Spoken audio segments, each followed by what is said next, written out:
What's going on, guys? It's your boy Spursy Talks back here with another match reaction. What can I say? The day after the Chelsea defeat, man. Absolutely awful, to be honest with you.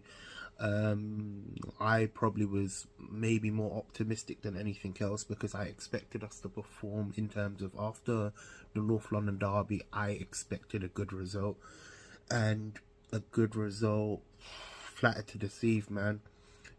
We were poor all over the pitch, man, and again, set pieces were a very big problem that keeps occurring. We're conceding the same goals, and there's just no solution right now, and it just seems like we're shambolic. Well, Chelsea 2, Tottenham 0 as you watched it. But let's talk about the lineup before I get into the match reaction. Again, Ange was quite bold, to be honest with you. As we knew before the game, Werner and Ben Davies both ruled out until the end of the season with injuries. So we knew that it was going to be a bit of a shake-up in that line. I didn't realize how big of a shake-up until I saw the lineup. And to be honest with you, I think Ange was bold. That's the fact. Ange was bold. A bit too bold, to be honest with you. But he lined up like this: Vicario in the net, Van der Ven and Romero, Pedro Porro on the right, and Emerson Royale on the left. In the midfield, the pivotal role, we had Papa Sarr and Basuma. Just in front of him in the 10 role, we had Kulusevski. On the right side, we had Brennan Johnson. On the left side, we had Son, and up top, we had Richarlison. At first, I thought that was a really good lineup, to be honest with you. But then I realised Maddison wasn't in it, and he's been a bit poor for a while since he's come back from his injury. So it was, yes, again, expected, but I didn't realise until the lineup showed up, and then I realised Maddison was dropped. Again, it didn't really make a difference. We already lost the game in my definition, but that's me being a bit negative. Cool. So first 5 minutes of the game, Jackson 1-on-1 with Vicario. He shot it straight at Vicario. He ended up parrying it, and it ended up kind of like floating across goal, making Van der Ven have an amazing goal line clearance. To be honest with you, you should watch it back. I thought that was really good, and it just seemed like we didn't start with the intensity that we needed. I just felt like the players didn't want it. I felt like Chelsea wanted it more, and it's a really concerning matter because these boys are not really playing for the badge, and you can see like this glimmers of times where it's amazing, but then there's just moments where they fall asleep, and it's becoming a really concerning issue for Ange. And yeah, so that was the first 5 minutes of the game, and I felt like from that minute to half time it was a bit awful, you know. Going forward to the goals, the first goal was a free kick. We basically gave a really light free kick away, and Conor Gallagher stepped up to obviously deliver the ball in. As we are zonal marking, and to be honest with you, I'm not the biggest fan of it, but look, again, it's what Ange wants to implement, and I can't really see how more these players could have prevented that goal. But we were zonal marking, and the line basically three Chelsea players were like on a far corner, and Conor Gallagher ended up making a beautiful ball over the top, and it landed onto Trevor Chalobah, and he headed it in, and it kind of like skipped over Vicario, and that was 1-0. And we just need to address something while we get to this segment. In terms of set pieces, look, we are definitely struggling. We've conceded so many set pieces this season, and it's now getting to the point where it's a major concern. And although Ange maybe doesn't see it as a concern because he previously said that it's not his biggest concerns right now in his press conference, which was the Arsenal game. I think it was either the Arsenal game or just before the Arsenal game for the preview to the Chelsea game.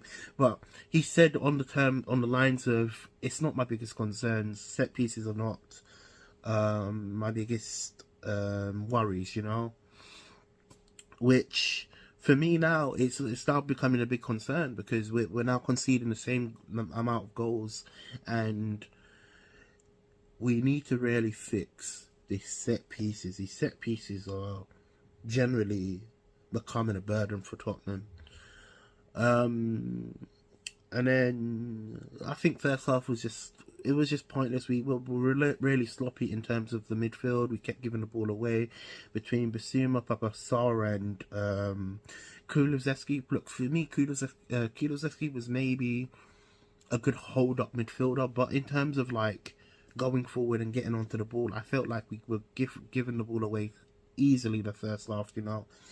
I just felt like we didn't create enough chances, and even when we obviously looked at our wingers, you know, I think Son had a very quiet game, you know, not one of his best performances, and for me, he's kind of like, if he doesn't perform, he's pointless on the pitch, and that might be really harsh as you look to your captain for leadership, and generally it wasn't there. So we forced it maybe more to Johnson, and he flattered to deceive. There was a few good runs that he made, but majority of the runs he just didn't beat the first man. And even when we thought, no, take on your man, it was a poor delivery into the box, and it was just, for me, a very difficult game to just watch. You know, in general, we wasn't really attacking. We had the, I would say we had the possession, but it was just a bad first half, you know, a very bad first half. There's a stat that's that is going around on social media. Even though Richarlison was there, he didn't get the ball that much. He had maybe the fewest touches in all of the attacking players on the pitch. So I think it was like 13 or 12. We just wasn't getting the ball to him, and he kind of like disappeared. So second half, Ange decided to wait until the 62nd or 63rd minute to decide to change it up, and he done a triple substitution, which was generally needed because we were just getting outrun, and I think Papa Sarr had a bad performance. Between all three of the midfielders, they were just a bit poor, to be honest with you. So he brought on Højbjerg, Madison, and Bentancur. Yeah, again, I felt like it didn't look. I just felt like the players just have signed out like how I've signed out. You know, we've had too many negative results, and I feel like after the Arsenal game, it's kind of drained all the fan base. You know, so it was a good substitution because we definitely needed more energy. In terms of the second half, we did actually set up really strong. We came out with a fight, and I think we had more energy. It's just we couldn't get the balls to the players, you know, like in terms of, there was a few opportunities, obviously on the top of my head, the Romero header, which for me personally, I believe he should have at least put it on target in terms of placing the ball. Like, a header is quite difficult, but I believe he should have put it on target. Maybe if it was on target, it might have gone in. But in terms of like saying he will score from it, it's a bit like 50-50. Yeah, and then And then we gave away a cheap free kick in front of our, like, maybe what, a few yards away from the box, you know. A very vicious area to obviously give a free kick away. And Conor Gallagher had a world-class strike from that free kick. I believe that should have been a goal in terms of like the technique that he had on it, but it ended up hitting the bar and coming back into play, and Jackson ended up headering it into the net, you know. But before the ball obviously reached Jackson, Son and Højbjerg, lack of communication, they ended up bumping into each other, and it just summed up our season. Another set piece, in it. So look, again, I'm not gonna say that it was a good performance. It was a very, very poor performance from Tottenham, and what can we do, man? But again, look, that's my match reaction. I hope Liverpool next. Who knows, man? Who knows? Give this video a like, subscribe as well, and come on, you Spurs, man.